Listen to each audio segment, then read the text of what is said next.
Hello, everyone. Thank you once again for joining us for FamilyWorth. It's just so great to always welcome people to this platform. Today we have a very important topic, which I just want to quickly flag here as a reminder. We are talking about men. We know that family is more than men, but men occupy a special place in families, just like other components of the families, women, children. But today, because of the Movember month, I know some of us are used to this picture. November is a month that is dedicated to men's health, which is typically in November.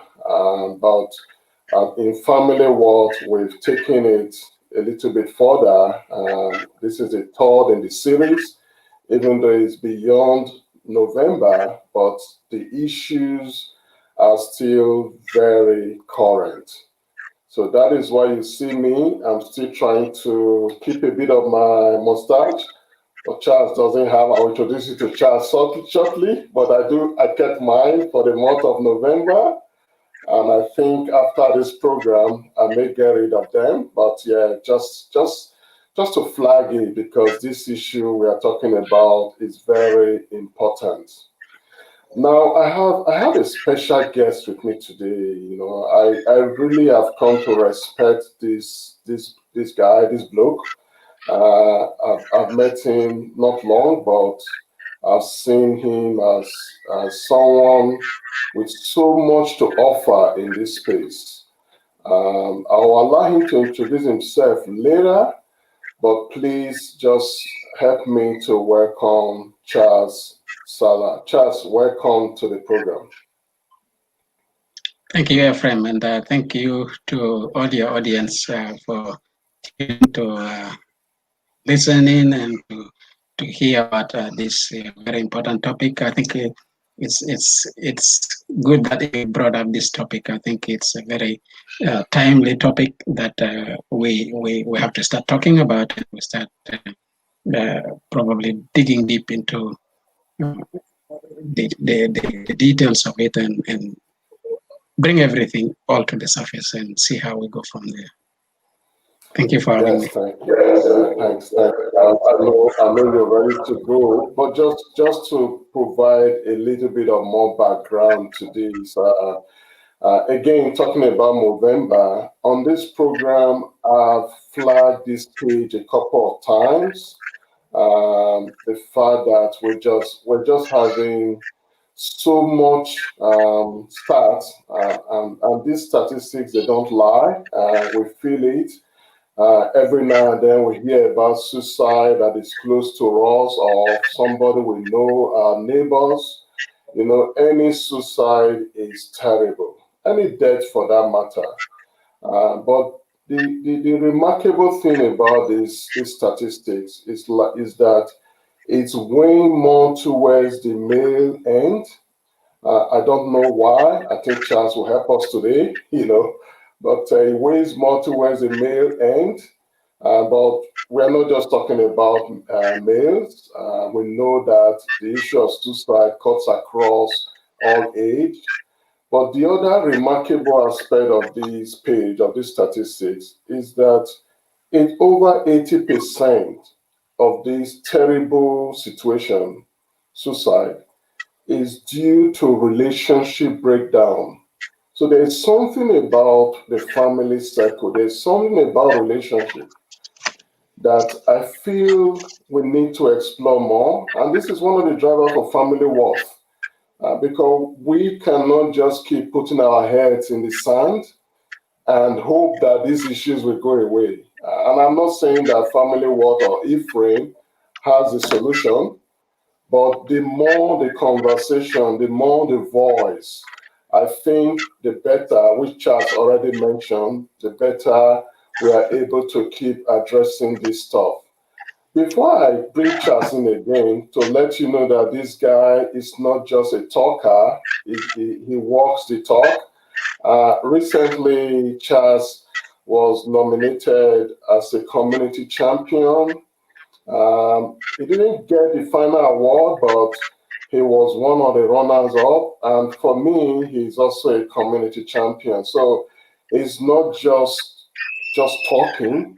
He walks the talk. He's an advocacy for the community. He's an advocate for the community. He's an advocate for families.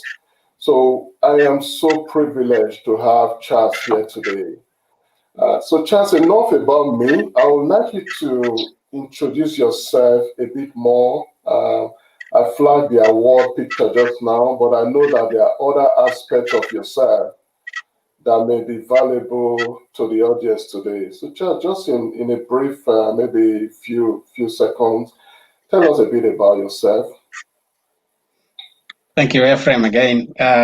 Look, as you've mentioned, I've been involved with the community quite a lot. I love the community. I think it's one of my passions. You probably would have worked that out. But look, a public health, as you said, a practitioner.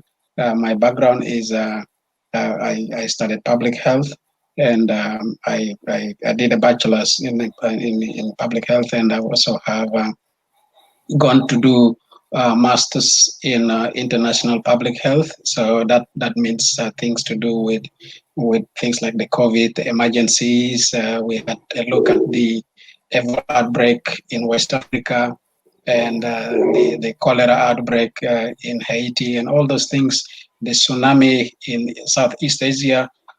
So all those things that deal with international outbreaks and emergencies that affects a bigger number of populations. So that's my one of my area of specialization, and also I did masters in health management from UNSW. So that gives me an understanding of how the health system is designed, how health services are managed, how resources are distributed to respond to the needs of the population. So I've been working in health generally for the past 8 years with the federal government Department of Health.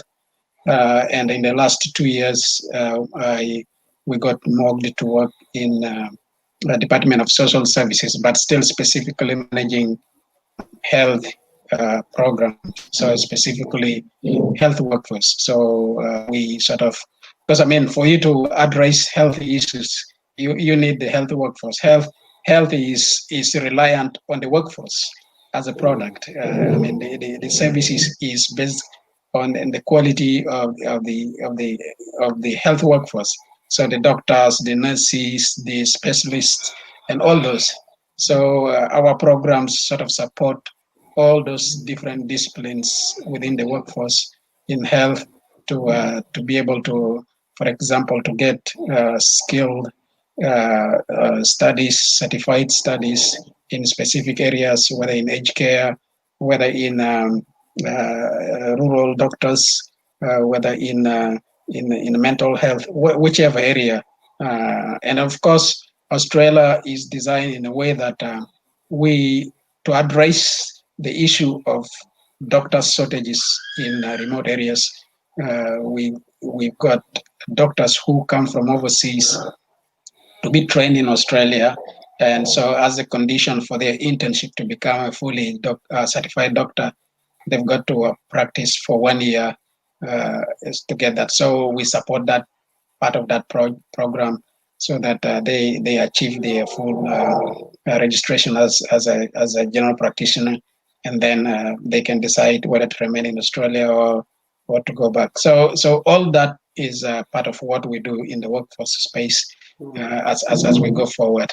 Of course, coming to the community, I've been engaged since I think the year I arrived in Australia. So I've been working with the community quite a lot. I used to, just to take you back, I used to, when I was at uni, every weekend I would go and volunteer with some of the providers around. I used to volunteer with the Asthma Foundation, with the WA8 Council, with the Hepatitis Council, with the Seniors Council, with most of those, and with the some of the organizations that sort of within the sphere of health. So that sort of exposed me to quite a lot about how these health systems work, or the value of volunteering as well in terms of gaining the skills that you need, or the networks that you want. So since then, I've stuck with the community, and I still find time to do it. Every weekend I'm out and about doing something for the community. So yeah, quite a lot of work. Yeah. Thank you so much, Charles. See, it's good to allow you to talk about yourself a bit there, because anyone that was having the notion that someone just came on this program would know now that we have a practitioner in the real sense of it to help us go into this conversation. When we do this program, Charles, and I'm sure you also know that it's important to not just make it just myself and my guest. If there is anybody that is engaged, and I can see that at least we have one person staying on, and so please let us know that you are there. Please participate. We want it to be a conversation, not just Charles and I talking to people or talking at people. So please, if you are there, let us know that you are watching. Tell us where you are watching from, and please jump in anytime. Use your comment section just to contribute to this conversation. So I'll be looking out to hear you. If you are there, please let us know. But Charles, let me just flag this page again, and I just want to hear from you. When you see this as a practitioner, as a community person, not so much I would have said as a man too, but let's silence that because of inclusiveness. But as a practitioner, as a community person, when you see this, Charles, what does it say to you? What do you think? Thank you once again, Ephraim. When we look at those numbers, I just want to bring some context into those numbers. When we're talking about those numbers, we're talking about people. We're not talking about just statistics or numbers. We're talking about fathers. We're talking about uncles. We're talking about brothers. We're talking about people who support families, people who are very important within the community, and the people who would still give back to community. So I think we just need to be conscious about that. And of course, we know that there might be people who may be touched by some of those statistics, that they might have experienced someone within the family who has maybe taken their own life for one or another reason. We just feel that we discussing this in good faith, that it might help someone out there who needs help, and that we can understand as men too, but as a community generally, that it's something that is happening. The other point I do want to make is that most of these deaths that happen are preventable. Something could be done about it, and it could be prevented. Why it hasn't been prevented, or how it happens, it's what we struggling to cope up with, because sometimes by the time we realize that someone is having issues, it's too late. They've already taken. And I've got some bit of statistics here that talks about men that when they do decide to go down that track, they make it successfully. Unfortunately, that is sad, because compared to the females can do self-harm in one way or the other, but it doesn't successfully happen that they take their own life. They might cause some self-harm, but they can still be alive and they can be rehabilitated. So that is a sad reality for us as men, that we sit on our issues and then we take a decision that is irreversible. Of course, you've pointed out the statistics there, but I think I just want us to get a full context of the bigger picture of men's issues as a whole. Of course, with public health, we like to speak about the population as a whole, everybody inclusive. So I just wanted to, if you may allow me to go through some of the figures that affecting us as men in Australia. Of course, there are causes of death in men, in the population generally, but particularly in men. I would like to just highlight some of the 5 major causes of death in men in Australia. These are called the leading causes of death. And of course, if anyone wants the reference, it's from the Australian Institute of Health and Welfare, which is one of the big government agencies that collects regular or routine data for purposes of informing policies and programs for supporting the community's health. So the leading causes of death in men, I'll just read them so that your audience or someone who is interested may find out. One is the coronary heart disease. So of course, when we talk about coronary heart disease, there's so many,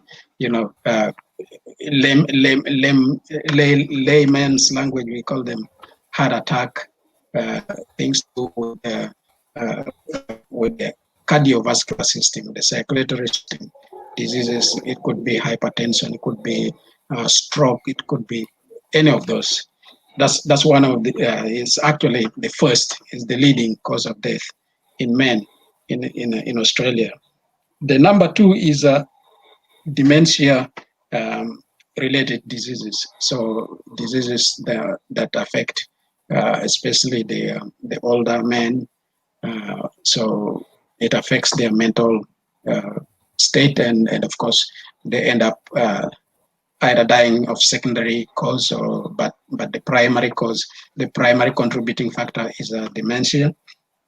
But also we have, of course, the cerebral vascular diseases, as I mentioned, things to do with stroke or whatever happens in the brain, the blood system supply in the brain. So that also contributes. Number 4, sitting on number 4 is lung cancer. That, of course, as we know, men working in some of the tough environments, for example, like the mining area, or in areas that are has a lot of dust, sort of are prone to some of these things. We know men, of course, sometimes we say we are very strong, we can work in any environment, we can go into any, but we risk ourselves so much that our health is compromised. And then, of course, we have chronic obstructive pulmonary diseases. So that diseases with like blocking the lungs and all that. So those are the top 5, causes of death in Australia in terms of men's health. But of course, not neglecting the topic that we are discussing, but the circumstances that surrounds what we are discussing today is, as I said before, it happens suddenly. And it happens in circumstances which you might not even know that your friend or your family member is going to do that, and it happens. So that's what I think for us as a community really affects us a lot, and we feel that something can be done. In terms of, if you may allow me also to zero it down to some of the African numbers in Australia. If you like, I did some bit of search, and I found the total population of the African community, the African people in Australia is sitting at around 388,056 people. So in Australia, our African community is growing. That is in all the states in Australia. So we have that number again, 3,088 and 56 people. So Africans in Australia. And of course, I filtered it down to Western Australia. So in Western Australia, we have 83,609 African people in Western Australia. So, and that makes about 21.5% of the African population in Australia. So in Western Australia, our population makes about 21% of the African population in Australia. So I thought that would be something that brings home the message when we are talking about this issue, and that we are talking about how it's going to affect our people. So, Ephraim, unless there's another question, if you want, I might go and sort of give you some bit of some spiel on some of the factors that contribute to some of this, including what we're discussing today in terms of the men's health. I'll let you drive that. Oh, Justin Charles, I can see that you are loaded. This is why I said that this topic, the episode today, it's really, really a blessing to have you here, Charles. And I can see that people are also really interested to follow. So let's take it step by step. It's just so great that we have those numbers that you just flagged. I mean, we can always go back. People can watch this later if they want to see some of those references. But just to quickly also flag it here, that please, because of the topic and the issues we are discussing today, if any of these things really touches you as an audience, you're feeling sad or something that is not just right, and you need to talk to someone, Lifeline Australia, the number is on the screen. They are always active. They are ready to provide support. Beyond Blue Australia, these are all Australian numbers. So if you are watching this or you watch this later from other areas of the world, I'm sure your country will have theirs. Please reach out for support. We're even talking about those sad statistics. We don't want to add to it. So if you feel that you need to talk to someone, please reach out. And it's good that Charles already mentioned a few things. Unfortunately, we just want to, keep it in there. We want to be men in everything, because sometimes it's good to be vulnerable so that you can reach out. So lastly, and I know Charles will touch on this later, domestic and family violence. If you feel any of those, please reach out. And when kids or young people are involved, there is also a number there. And Charles, just to let you know that this is really generating interest in the community. I see it already that some people are joining us. I just want to give a shout out to Accord. Thank you so much for the acknowledgement. Very important topic. Thank you so much, Accord. Yes, he is really getting involved. He's saying that census, but the number is higher than that. Thanks, brother. Yes, I can tell you that this interest is across. I want to really, really thank you for joining us. And of course, Fred, thank you, Fred. Thank you for joining us today. Guys, we just want to keep this going. Fred is saying there's a great need for men to open about their insecurities, vulnerabilities, and more importantly, their mental illness, as well as removing social stigma that goes with it. As a community, we should be our brother's keepers. Wow, I couldn't say that better. And I'm sure Charles is ready to bring out a few more. But please, if you are right there in the audience, we want to hear more. We don't want to make this a conversation between Charles and myself alone. Though we are men, we're interested in this topic. I am definitely interested, but we want to make it a more inclusive conversation. So Charles, let me go back to just this screen. I'm not flagging this because I want to be negative. And Charles mentioned something very important from the beginning. And you really brought it out for me, Charles, that we're not talking about just numbers. Because sometimes the tendency is there to say 3,000, it's numbers. But we are talking about people. We're talking about people's children. We're talking about people's fathers, people's mothers, people's relatives, siblings. And you can imagine how much agony and pain some of these, what looks like statistics, have done to people's lives. And Charles mentioned something earlier on, which really, again, it just brought it out for me why we are talking today, that they are preventable. It's almost, I'm almost tempted to say, Charles, is that so? Because when you see those statistics, you want to almost give up. So please unpack that a bit. If they are preventable, we want to prevent the next one if we can. Although you made a point already that when men make up their mind, unfortunately, they still bring that man thing, that macho, into this situation. They go on with it all the way. I wish many more men will not go on with it like women. Stop halfway. But let's bring it to the current conversation, Charles. They are preventable. How? Why are we not preventing them? Tell us a bit more.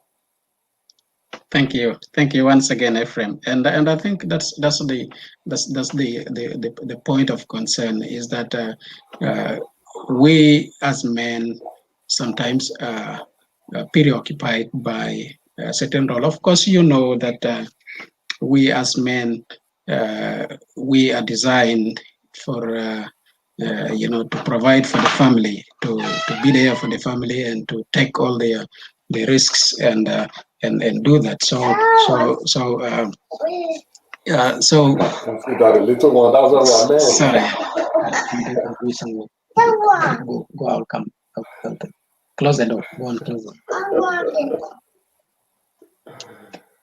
Sorry about that. No worries. This is exactly what we are talking about. Please go on. Yeah. So those are the issues. Like, we as men, we sacrifice a lot of our health, and I think the difference comes in the design of us as men.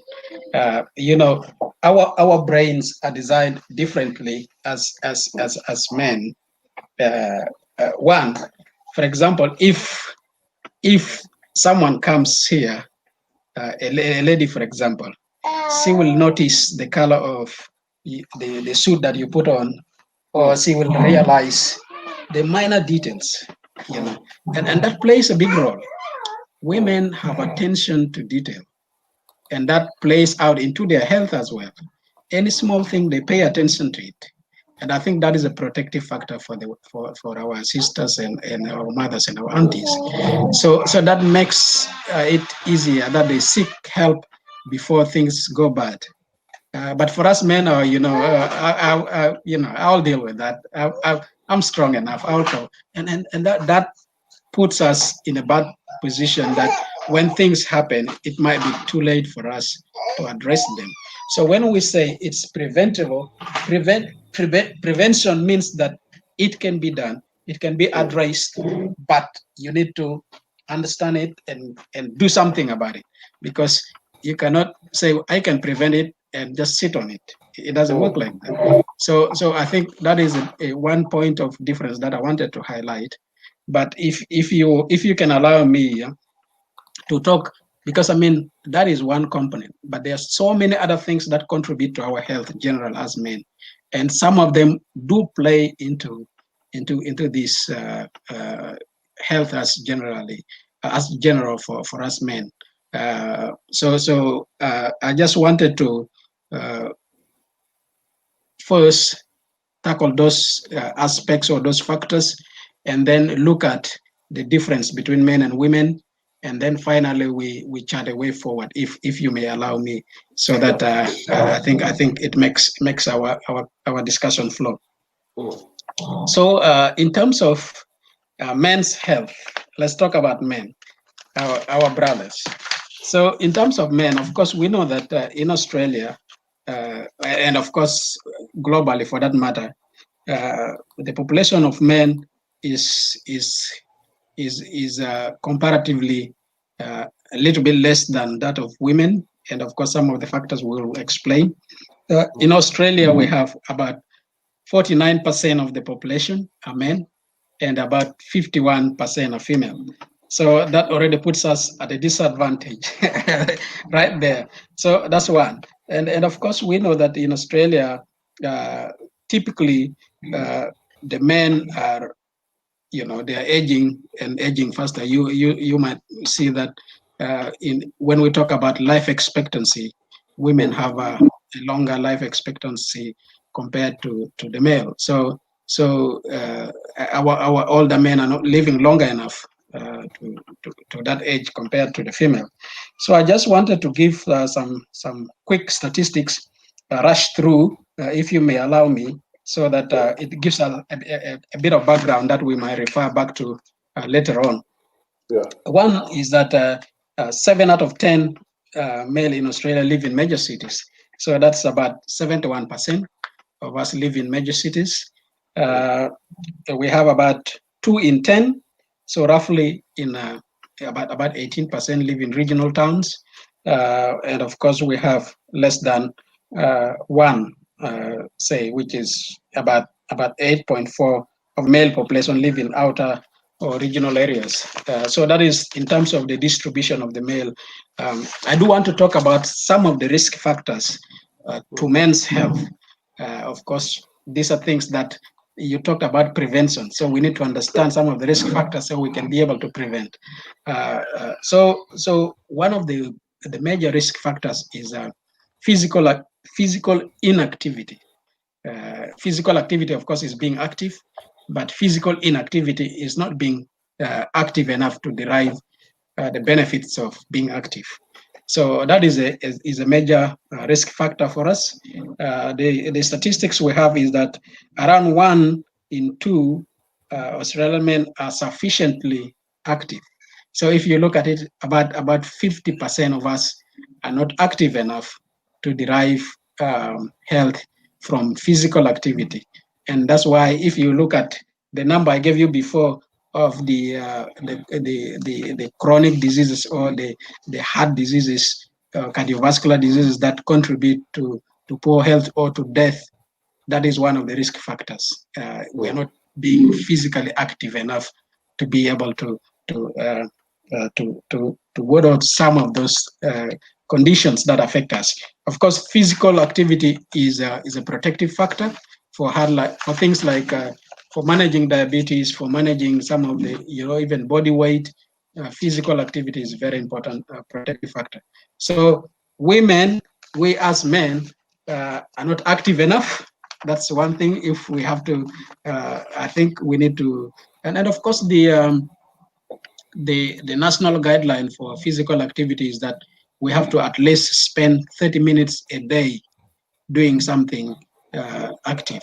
So we have to be walking, we have to be running, or doing something active, at least riding a bicycle or going to the gym. So at least 30 minutes a day. That should give you some benefit of being protective against some of those conditions. The other risky factor is diet.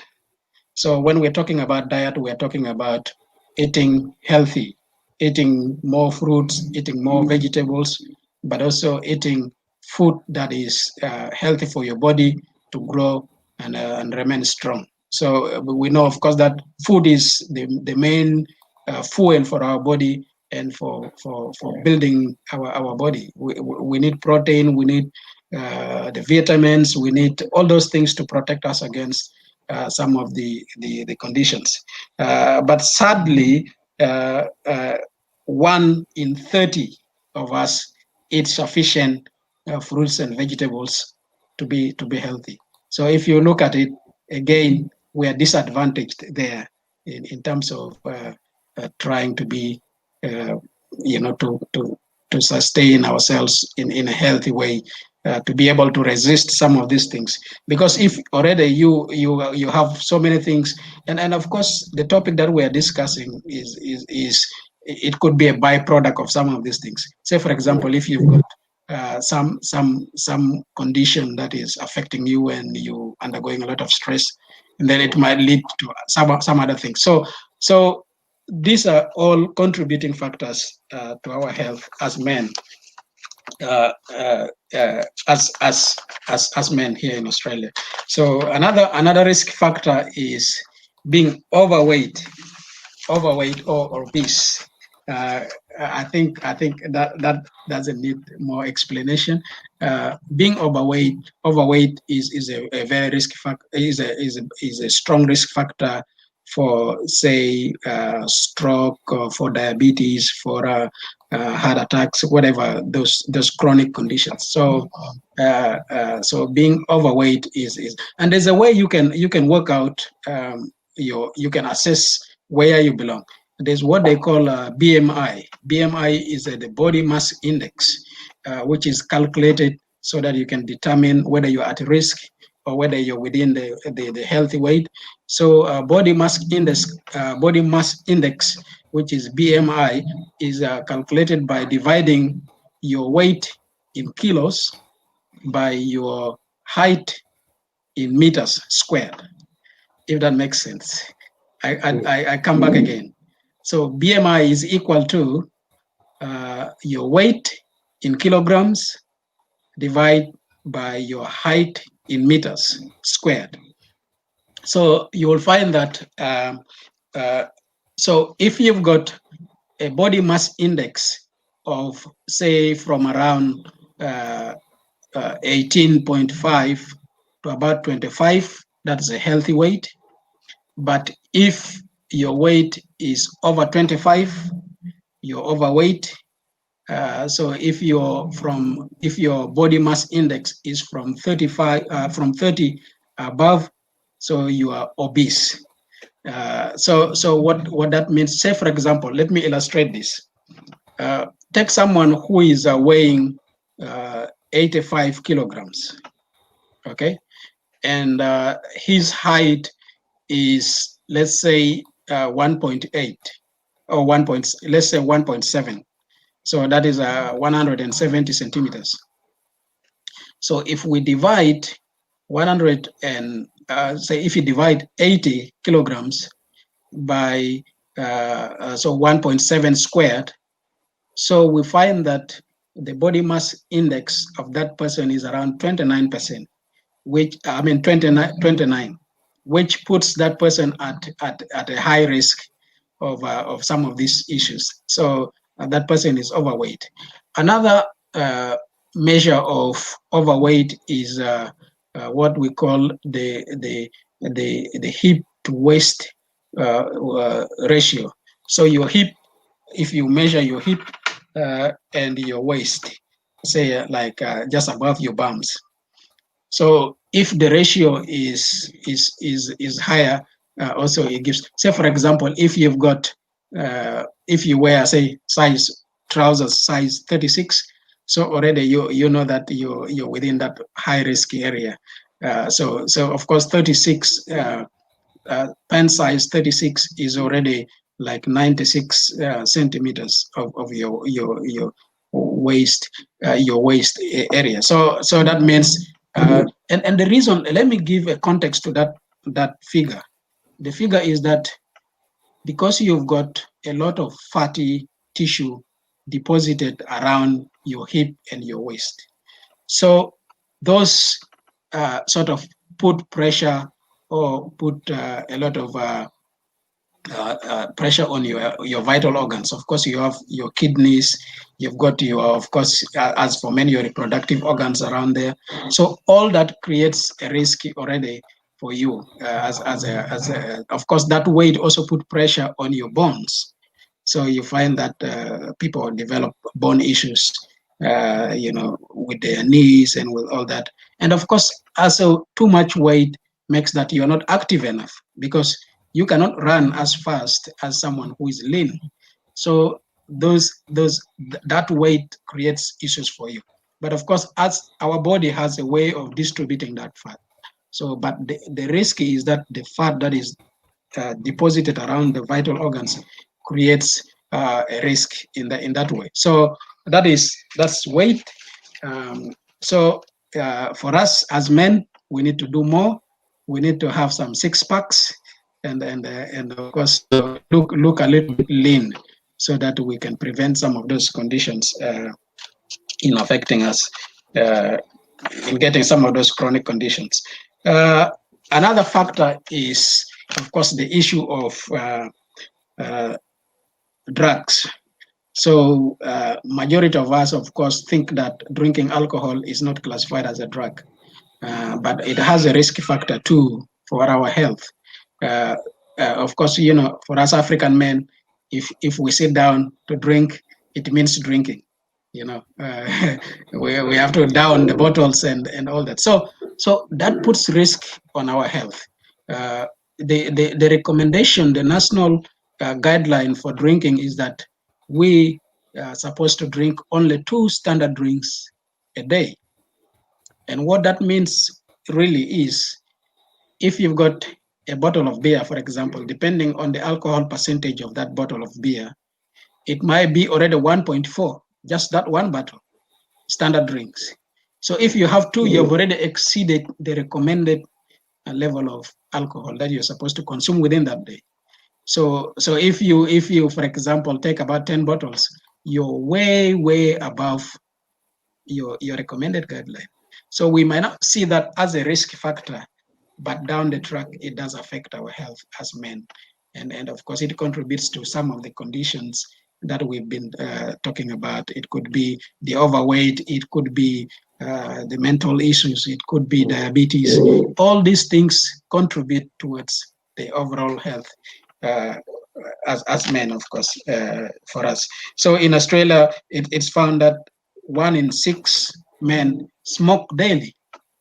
That's already a risk factor, because we know that smoking, there is a research that has been linked, that has been linking smoking to lung cancer, for example. And we saw in our causes of death that lung cancer is one of the major killers of men.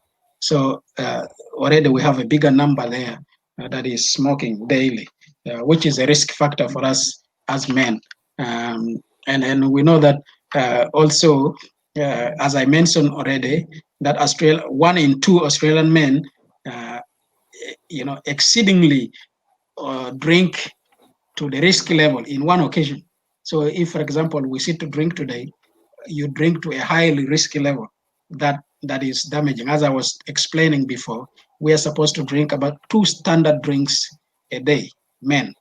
But women, they're supposed to drink 1 standard drink a day. So if it is a wine, for example, depending on the alcohol content, like you just need to drink a small glass of that, let alone the spirits that are high in alcohol content. So that is the context in which we are risking our health as men.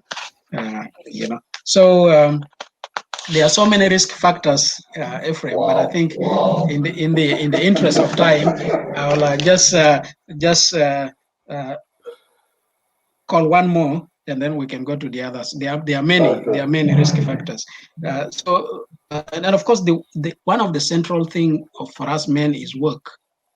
I just want to drift a bit from the public health or from the scientific context of work. Work, of course, a man cannot survive without work. But working, the fact that you're employed and that you're working, gives you that sense of satisfaction and that sense of pride as a man, that you're working, that you're valued in society. And of course, we know that the first assignment that was given to man by God was work. You remember in the Bible when God gave Adam the responsibility to look, even before the woman was created, before Eva was created. So the first assignment of man was to work. So work is built into us. We are without work, it kills us inside. As men.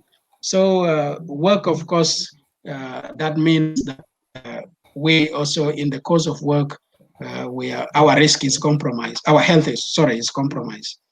For example, if you work in an office, you sit for more than 7 hours sitting down. So that already is a risk factor. There's a research that has been found that sitting for too long is a risk factor for our health. So that in itself is it. Of course, with the technology where we sit down in front of a computer, that is already a risk factor. But also we know that there are other industries where men work. For example, in the defense force, we have our men who are in the front lines. They're exposed to danger, and so that means men are killed more regularly in the line of work. Even you've seen lately, we had accidents in workplace in the mining, or even there was one lately at cutting. Someone was injured at work, and so men are placed at risk uh, in the course of doing their work. So the statistics says that more than 1 in 10 people killed in work are men. So you can see that majority of those who are killed at work are men. So that puts us really in a bad situation. So really, Ephraim, if you look at it, those are some of the things that contribute to, if you look at why the numbers or the figures that are reported happen. That's where we are coming from. We should understand that those are the things that contributes to us being at a higher risk of dying, and of course, let alone some other pressures. For example, if someone loses a job and you cannot provide for your family, and that brings another stress, and that it piles on you. So there's so many things that play into those risks, and later on some people respond to those pressures differently. Some take to drinking, some take to isolating themselves, and all those things creates an environment where people put their life at a danger. So I hope that is a long list, but I hope it puts context to what we're talking about. I think Chad, just you nailed it there. Putting context, and you've really expanded that whole discourse around men's risk to men's health. All those areas you touch, it really shows that some of those deaths are preventable, which means if we just do half of those, although you were putting pressure on myself and a few other men when you talk about six packs, then that means some of us will struggle. But you made some point there, Charles, in terms of those being preventable. And I think even people on the platform are really connected to what you are saying, Charles. I'll bring in a quote here again. Um, and again, it's just, of course, there's a few African, even though this program is not just for Africans alone, but there are a few of us connected today. And he is saying that, and I think this is not just African, men, yes, men, we don't take checkup so serious. And this analogy he draws is so perfect. Some of us take care of our cars more than ourselves. That is really, I just thought about it now. Actually, that should be tweeted. Some of us men, we take care of our cars more than our health. And Fred also mentioned here, which is also related, men do not seek help early enough. And you already flagged this as well, Charles, because of those cultural beliefs and values. And of course, when we start getting to the area of mental health and just being more relaxed and less stressed, men leave it for too late. And like you brought out another point today, which is where I give kudos to our sisters. You said they have more eye for details. Many times, if our sisters have headache, they will go and check that maybe something else is leading to that headache. But you and I know, Charles, some men will have headache for 5 days. Say, oh, the small thing, a small thing, you know. And that thing could be leading to, other things could have been leading to that. So you've made some very good point about preventing some of these issues. Little things we can do, and I'm hoping that after this program today, I personally am thinking, reflecting, you know, can I just start with one? Okay, some of them I may not be able to control. I may not be able to control getting work immediately. We know what is happening with COVID. But Charles, I can commit to the aspiration of 30 minutes a day. Absolutely. Of a brisk walk. You know, and sometimes we can excuse it. That, like you said, just doing that over time, research has shown that people see dramatic differences in their health and well-being. And if you can allow me interrupt you a little bit on that point, Ephraim. The guideline says it doesn't prescribe that you do it in one sitting or in one go. You can do 15 minutes in the morning and then 15 minutes in the afternoon. However, it suits you, and provided it's cumulative, that you commit to doing it every day. And you can start small. You can start even 15 minutes a day and keep working towards that.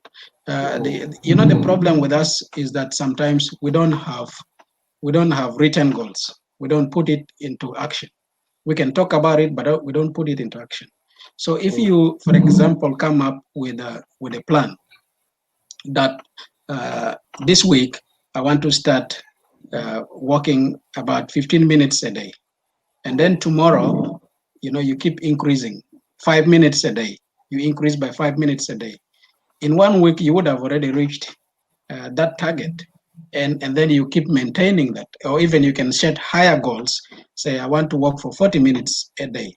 So that as you progress, and you will immediately realize the benefits of how you sleep well, because once you are active, your sleep, your body wants to relax, and then like you get rid of some of the toxins that are building up in your body through sweating and all those things. And you find that you also concentrate more at work. And it comes back to the point of mental health, because you would have seen the advert that act, belong, commit. You have to be physically active. It plays into your mental health as well. So there is a way that you can work towards, and I'm happy to help if anyone wants to start putting down a plan on how they can start their physical activity. I'm really happy to help. That's that's my undergrad specialization, health promotion, drawing programs for people to get back to that field of getting active or trying to address some of their issues. So it can be done. It can be done. We just need to make a start. We need to make a start and make it now, because we like talking and not doing things. The other point I do want to make quickly, Ephraim, is that sometimes we make excuses that these are not for us Africans, or that is not an excuse. That is not an excuse. If anything, we as Africans, we are disadvantaged because we are categorized as the culturally and linguistically diverse groups, and there are so many factors that play into that. Number one, there are so many barriers into us accessing health services. Number two is access to literature, even to the health information, which is challenging. So there are so many. If anything, we have no excuse. We actually have to do more as African in terms of looking at our health. because for so long we have come from areas that have been without health services, and some people might have come even with chronic conditions, and they've not been looking after the health properly, and we are not conscious about what we eat, as I said, about drinking. So if anything, we should actually be looking at our health critically and starting now. Yeah. Wow. Thank you. Wow. I think you can see that, Charles. It's already 8:55, and I try to make sure that we knock this off before the hour mark. But what this has shown is the importance of this topic, Charles, and I can see the involvement on the platform as well, because our health, our well-being. I am tired of just having that whole narrative. This same conversation we'll have again next year.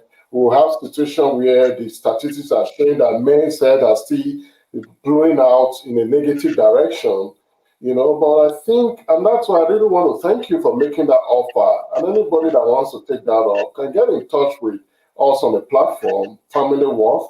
And if they want to get in touch with Charles, I'm happy to connect. But we need to start taking steps.